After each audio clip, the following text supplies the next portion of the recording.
And I would like to present the man who really admires Reg and knows Reg Park very well, and that is the governor himself, Arnold.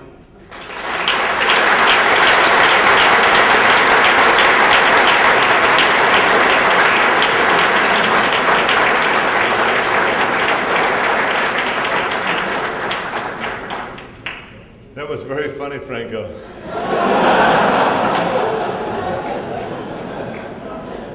But it was supposed to be a eulogy about Reg, not about my... It had nothing to do with my calves whatsoever. We are not talking here about what we don't have. Don't talk here about your height and things like that. Nothing.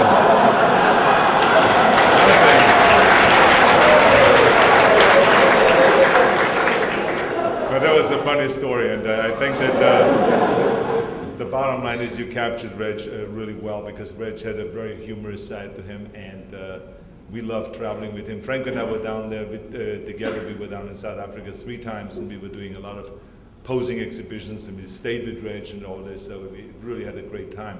But for me, it's I just want to first also say thank you to everybody for being here today. I want to thank also everyone that has given such wonderful eulogies and speeches here, really extraordinary stories. There's not much anymore to be said about Reg, but I mean, he was such a fascinating, interesting character.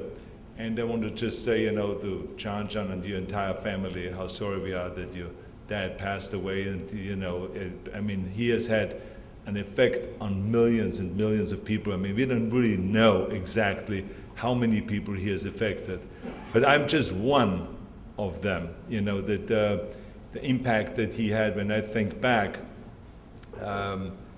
when I walked down in Graz in Austria on a street, and I saw this store where they sold jeans and different clothing, American clothing, all American stuff, and there was a muscle magazine. There was a few muscle magazines in there, and Reg Park was on the cover. And I was looking, when I looked at all those slides, if the photograph maybe appears, but it didn't. But there's a shot of him standing there with his hands in his waist, and as Hercules. And it was on there, Reg Park, Mr. Universe, and how he got into the movie business and all of this. And I was fascinated by that. I bought the magazine. I read it from the front to the back, and it was in German. And it inspired me so much that finally I realized what I wanted to do in life. And so it was because of that I started with bodybuilding. And so I was fascinated by the stories inside of how Reg trained and all this. And I think it is very important for everyone to know that he had such an unbelievable impact on the bodybuilding sport, because there was not much said out here about his impact he had on the bodybuilding sport, because there's so many things when you look at the dead bodybuilding that came from the Reg Park and his era. I mean, if you think about just, the posing, he was the first man to ever pose with music, the first one. And I remember when he was teaching me how to pose with music, it was a music called The Legend of the Glass Mountains, if I'm not mistaken. It was one of the records that he was always putting on and posing. Also the lighting, the stage lighting, that 45-degree lighting that he has created, there was no such lighting before him. The whole idea of working out, of starting with light weights and working your way up to the top, that came from Reg Park, and he was one of the strongest bodybuilders in the history because of his training methods. But I followed all of those things, and so as time went on, I recognized of how many things that he actually has created in bodybuilding, and that had an effect on judging, had an effect on posing, had an effect on training, and the way you present yourself on stage, and all of those kind of things.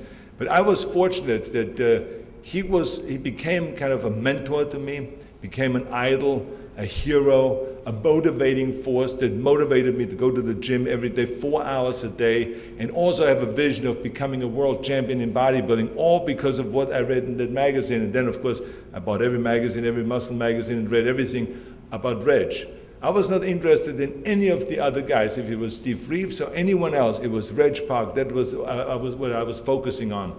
And I followed his training principles. Exactly, the whole thing of doing 20 sets per body part and to train twice a day and to start with the lightweight and do the heaviest weight and to do 3 reps with the heaviest weight and to do 5 sets with 3 reps of the heaviest weight, because then you get muscles and you get strong at the same time, which was very important for Reg, because that guy bench pressed 520 pounds, and this is, I'm talking about in the early 50s.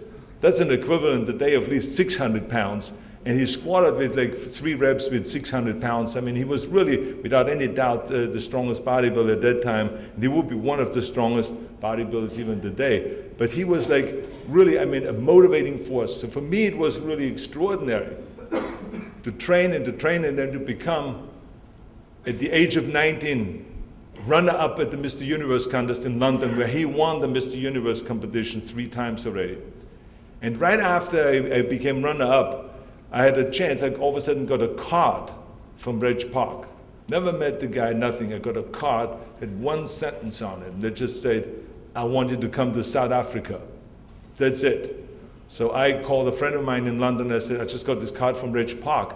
He wants me to come to South Africa. He says, how many sentences did you write? And I said, just 1. He says, well, you got more than I did. He usually just puts 1 word down, Reg, or love Reg, or something like that. He said, so anyway, so he invited me to come to South Africa. So here was my chance to finally meet my idol.